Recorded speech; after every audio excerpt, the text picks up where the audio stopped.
This is a ThinkMods PCI Express to NVMe adapter. It's taken quite some time for them to come out, but I'm glad that there was some follow through.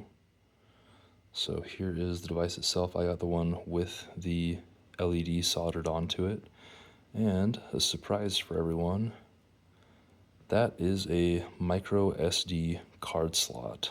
So I believe they have 2 terabyte SD cards, maybe only 1 terabyte out now, and also 2 terabyte NVMe M.2 cards. So you can put those in here, increase the capacity of your old 2012 ThinkPad by about 3 terabytes.